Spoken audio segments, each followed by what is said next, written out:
India's number 1 varicose veins hospitals ఐబీసీను సంప్రదించండి. మీ నొప్పి లేని ప్రయాణాన్ని ప్రారంభించండి. నమస్కారం గారు. నమస్తే జయ. ఏదైనా చందమామ కథ చెప్పుకుందామండి. 50s లో రాయబడిన కదంటే నమ్ముతావా నువ్వు? ఏదో ఇది ఇంగ్లీష్ సినిమాలు చూసి అప్పట్లో జనాలు ఈ వేషాలు వేసేవాళ్ళు.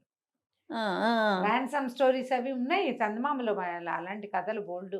మీరందరూ రామన్న సోమన్న రాముడు సోముడు భీముడు పరోపకారి పాపన్న అలాంటి కథలే చందమామ అనుకుంటే చాలా పొరపాటు పడుతున్నారు. చందమామలో మరి మీరు ఎప్పుడు మాకు పరిచయం చేయలేదు రమ్మగారు, ఇవాళే చెప్తా ఉన్నారు కదా. చెప్పండి.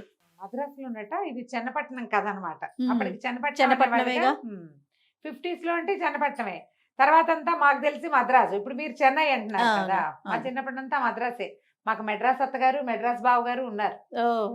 మా చిన్న బాబు గారిది మెడ్రాస్. అందుకని వాళ్ళ అన్నయ్యని మా మెడ్రాస్ బాబు గారు, అత్తగారేమో మెడ్రాస్ అత్తగారు.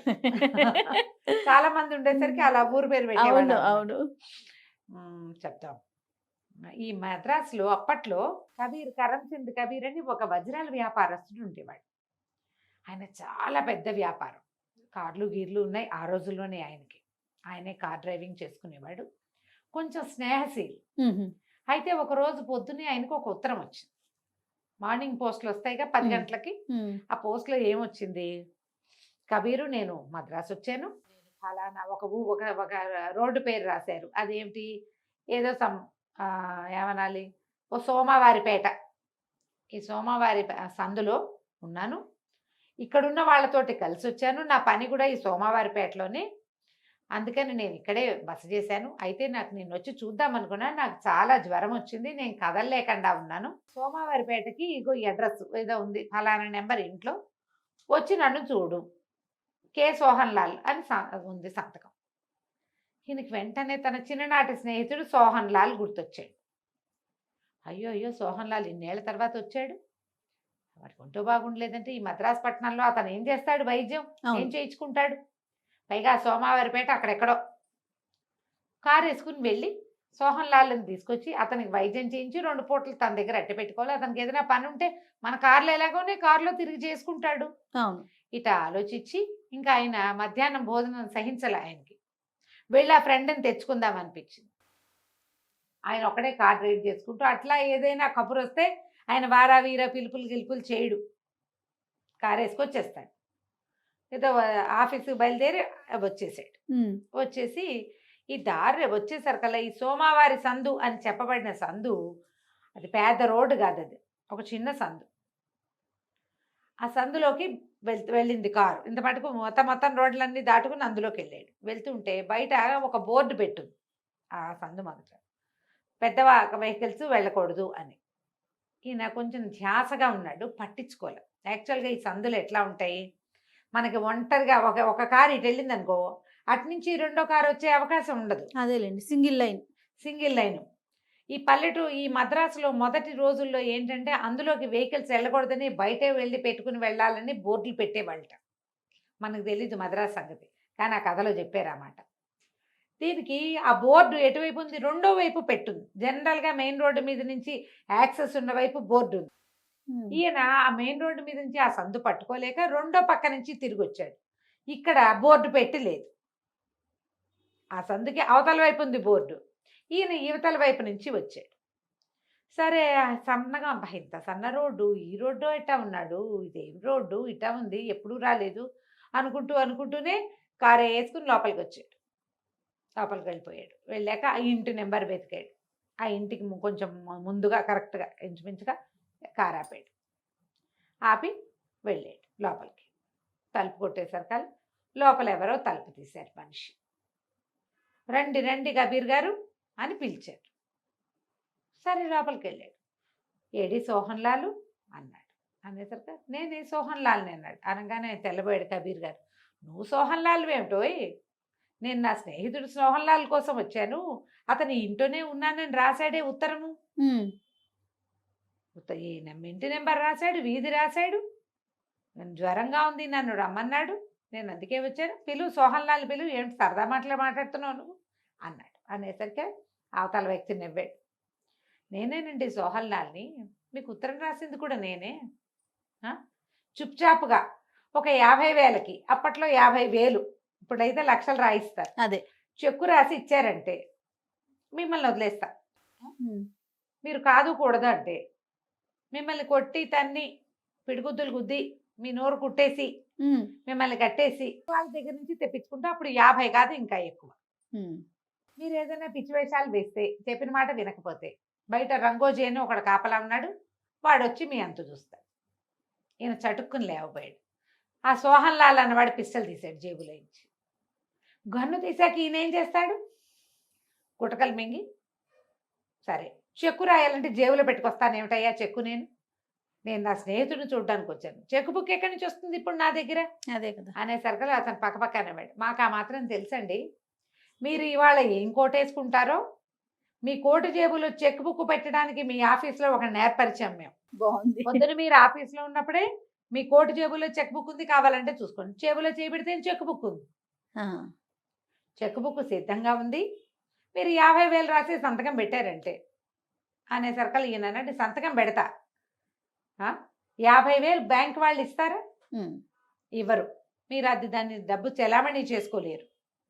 నేను ఇక్కడి నుంచి బయటికి వెళ్ళానంటే బ్యాంక్ వాళ్ళు ఏ నోట్లు ఇచ్చారో అక్కడ నోట్ చేసి ఉంటుంది. చెక్కు రాసిస్తా బ్యాంకు తీసుకెళ్తే వాళ్ళు ఇస్తే వాళ్ళు ఏమి నోట్ చేసుకోకుండా ఎవరు ఇంత పెద్ద అమౌంట్ ఎందుకు ఏమిటి అని ముందు వెనక నెంబర్లు పెట్టుకుంటారు. పాత రోజుల్లో పద్ధతులు అనమాట అవి. అనేసరిగా ఈయన పక్కపక్కనే వేడు. డబ్బులు మేమేం బయటికి తేమండి, మీరు ఇక్కడ ఉండగానే రంగోజీ ఉన్నాడు బయట, చెక్ తీసుకెళ్ళి బ్యాంకు తీసుకెళ్తాడు, డబ్బులు తీసుకుంటాడు, ఇమీడియట్గా ఆ డబ్బుల్ని బంగారంగా మార్చేస్తాం మేము. మొదట బంగారంగా మారుతుంది, ఆ బంగారం చాలా కొట్లలో డబ్బుగా నగదుగా మారిపోతుంది, ఆ నగదు వేరే నోట్ల రూపంలోకి వెళ్ళిపోతుంది. అవన్నీ మీరు ఇక్కడ ఉండగానే నిమిషాల ప్రకారం జరిగిపోతే అవంతా ఏర్పరచుకున్నా ఈ పాటి తెలివితేటలు మాకు లేకపోలేదండి, మాకు తెలుసు అనేసరికి ఈయన బాగా ఆలోచించాడు. ఇప్పుడు చేసేదేం లేదు, ఇక్కడి నుంచి వెళ్ళడానికి మార్గం లేదు. సరే సంతకం పెడతానని జేబులోంచి చెక్కు తీశాడు, సంతకం పెట్టాడు. సోహన్ లాల్ ఆశ్చర్యపోయాడు. వీడు ఏమి ఈయనేం తిరగబట్టాల, చూసుకుందాలే, ఇంకేం చేస్తాం, ఇంత పట్టుకొచ్చాక వీడెవరితో దెబ్బలు తినద్దు అనవసరంగా. అదేలే. దెబ్బలు తినటం ఎందుకు, పోలీసులు కప్పచెప్తే వ్యవహారం వాళ్ళే వీళ్ళ సంగతి రంగదీస్తారులే అని ఆయన సంతకం పెట్టాడు. సంతకం పెట్టాక అది తీసుకున్నాడు, చూసుకున్నాడు. అబ్బాబ్బా మీరు ఎంత మంచి వాళ్ళండి, 4 వాక్యాలు చెప్పి అర్థమయ్యేలా చెప్పేసరికి పెట్టేశారు, ఒక్కోడు ఎంత తలకాయ నొప్పి తెప్పిస్తారు అంటే నేను వెళ్ళా అన్నాడు. ఇప్పుడు ఎలా వెళ్తారండి, రంగోజీ రావాలి, చెక్కు తీసుకెళ్ళాలి, క్యాష్ అవ్వాలి, బంగారం అవ్వాలి, చాలా ఉంది వ్యవహారం, నిశ్చింతంగా కూర్చోండి అన్నాడు. ఈ లోపల ముందు ఒకసారి ఎవరో ఇట్లా తలుపు కొట్టినట్టు ఒక దెబ్బ అయింది. వచ్చాడు రంగోజీ, తలుపు తీయండి అన్నాడు. అనేసరికి ఇతను తలుపు దగ్గరికి వెళ్తే ఒక్కటే దెబ్బ వినిపించింది, కానీ తర్వాత ఇంకా వినిపించలే. ఆయన చూస్తే తలుపు తీసి చూస్తే ఎవ్వరు లేరు. రంగోజీ కదా, సరే తలుపేసి వచ్చి కూర్చున్నాడు. వాడి చేతిలో పిస్టల్ ఉంది, వచ్చి కూర్చున్నాడు. కాసేపు అయ్యాక దబ దబ దబ శబ్దం వినపడింది, తలుపు శబ్దం వినపడేసరికల్లా సోహన్ లాల్ ఆశ్చర్యపడి, ఊరిని రంగోజీ ఇంత దెబ్బ దెబ్బ దెబ్బలాడిస్తున్నాడే, ఏదైనా తొందర వచ్చిందేమో, కబీర్ గారు వెళ్ళి తలుపు తీయండి, పిచ్చి వేషాలు వేయకూడదు, రంగోజీ దగ్గర కూడా గన్ను ఉంటుంది, నా దగ్గర గన్నుంది, మీరు ఏం చేసినా రంగోజీని కొట్టచ్చని తోయచ్చని ఆలోచిస్తున్నారేమో, అలాంటివి ఏవి కుదరవు. మీరు ఏం చేసినా వాడు పిస్టల్ ఉంటుంది, నిర్దాక్షిణ్యంగా కాల్చేస్తాడు, నా చేతిలో పిస్టల్ ఉంది, నేను కూడా కాల్చేస్తాను, నువ్వే తీసుకోవచ్చుగా తలుపు అన్నాడు ఈయన. నేనే తీస్తే నన్ను వెనకాల నుంచి మీరేదైనా చేస్తే తలుపులు తీసేటప్పుడు నేను గన్ ఎట్లా హ్యాండిల్ చేస్తాను, కాబట్టి మీరే తీయాలి తలుపు. సరే ఈయన తలుపు అవతల ఆగకుండా మోగుతోంది, ఈయన లేచిపోయి తలుపు తీసాడు. తలుపు తీసేసరికి ఏముంది, బయట 4 పోలీస్ కానిస్టేబుల్స్ నుంచుని ఉన్నారు. ఈ సోహన్ లాల్ నిర్ఘాంతపడి రంగోజీ ఏడి అన్నాడు, కానీ బెదురుకి తన చేతుల్లో లోడెడ్ గన్ ఉంది, చేయి జారిపడింది. పడంగానే ధన్ను మంది ఒక్కసారి రివాల్వర్ పేలేసరికి పోలీసులు ఉలిక్కిపడ్డారు. ఏంటేంటి గన్ పేలుతుందని వాళ్ళు లోపలికి అడుగు పెట్టగానే ఈ కబీర్ గారు గట్టిగా అరిచాడు, వీడు హంతకుడు, వాడిని పట్టుకోండి. పోలీసులు ఒక్క ఉరుకుని వచ్చి పట్టేసుకున్నారు. గన్ ఒకటి ఉంది. ఇతను ఏం చేశాడు, ఈయన గభాలన దగ్గరికి వెళ్ళి వాడి చేతిలో ఉన్న చెక్క లాగేసుకున్నాడు. లాగేసుకున్నాక పోలీసులు అడిగారు, ఎవరండి మీరు అనేసరికల్లా ఆయన అన్నాడు, నేను మా స్నేహితుడిని చూడడానికి వచ్చాను, ఇతను నన్ను ఇట్లా బెదిరించి చెక్కు రాయించుకున్నాడు.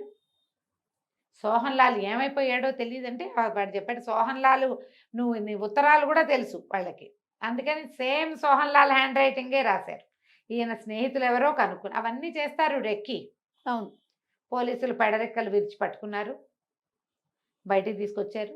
తీసుకొస్తే ఇతను చెప్పాడు, ఎవడో ఇంకొకడు రావాలి వాడు తలుపు కొట్టాడు అనుకుని తీసాము అనగానే అందులో ఇద్దరు పోలీసులు మేము ఇందాకే చూసామని ఇద్దరు పరిగెత్తుకుంటూ వెళ్ళిపోయారు. బయటికి ఎవరో ఇద్దరు నుంచున్నారు. అందరూ కలిసి అక్కడెక్కడో దాక్కునున్న వాడిని పట్టేసుకున్నారు. తర్వాత ఏం చేశారు, ఈయన కబీర్ గారి ఆఫీసులో చెక్ బుక్ పెట్టిన వాడు ఎవడో ఉన్నాడుగా, వాడిని కూడా పట్టేశారు. అప్పుడు ఈయన అడిగాడు కబీర్ గారు, ఏమండి ఎట్లా వచ్చారు మీరు? నేనేం పోలీస్ రిపోర్ట్ ఇవ్వలేదు, వేరే ఏ దారి లేదు, నేను లోపలికి వచ్చాను అంతే. మా ఇంట్లో కానీ ఆఫీస్లో కానీ ఎవ్వరికీ చెప్పలా నేను. మీరు ఎట్లా వచ్చారంటే ఆయన నవ్వాడు. దాని ఏమిటంటే ఇది ఈ సందు నో పార్కింగ్ సందు, ఈ సోమవారి సందులోకి వెహికల్స్ రాకూడదు. ఇక్కడ కారు ఎవరిదో నిలబడిందని ఈ సందులో ఎవరో ఇళ్ళ వాళ్ళు రోడ్డు మీద పోలీసులకి తెలియజేశారు. వాళ్ళ దారిని వాళ్ళు పోతూ సోమవారి సందులో ఒక కారు వచ్చింది, గంట నుంచి అక్కడే పెట్టి ఉంది అని. దాంతో ఏమిటో కనుక్కుందామని మేము నలుగురు వచ్చాం. మేము వచ్చిన తర్వాత ఆ కారు కోసం అటు ఇటు చూస్తుంటే అదే మనుషుల కోసం ఎవడో ఒకడు గుమ్మాలు ఎక్కుతున్నాడు. వాడు తలుపు కొట్టాడు. కానీ మేము ఎవర్రా నువ్వు, ఏమిటి, ఎందుకు అంటే సమాధానం చెప్పలేదు. పొరపాటున వచ్చానని పరిగెత్తాడు. ఈ కారు ఎవరిదంటే నాకు తెలియదు అన్నాడు. మేము ఈ కారు కోసం చుట్టుపక్కల అటు ఇటు తిరిగి ఎవ్వరింటిది కాదు కాబట్టి ఈ ఇంటిది అయి ఉంటుందని ఈ తలుపు కొట్టారు. అనుకోకుండా జరిగింది అంతే. మీరు ఈ సందులో కారు ఎందుకు పెట్టారండి అన్నారు. నేను అట్టించి వచ్చాను, నాకు ఈ బోర్డు కనపడలేదు. బోర్డు కనపడితే ఆయన వచ్చేవాడు కాదు, ఎప్పటికీ దొరికేవాడు కాదు, ఆయన చంపేసేవాళ్ళు వీళ్ళు. ఆ కారు లోపలికి పెట్టడంతో రెండో వైపు నుంచి పెట్టాడు, అక్కడ బోర్డు లేదు. పోలీసులు బోర్డు ఉన్న వైపు నుంచి లోపలికి వచ్చారు. దాంతో వాళ్ళు లోపలికి వచ్చారు, వాడిని వీడిని అందరినీ పట్టేసుకున్నారు. నేను దండం పెట్టుకుని ఈసారి నుంచి ఉత్తరాలు వస్తే ఉత్తరాలు కూడా నమ్మకూడదు అని అనుకుంటూ తన చెక్కు తను పుచ్చుకొని ఇంటికి వెళ్ళిపోయాడు. కథ కంచికి మనం ఇంటికి. బాగుందండి. అంటే చాలా కొత్తగా ఉంది చందమామల్లో. నమస్తే రమ్మ గారు. నమస్తే.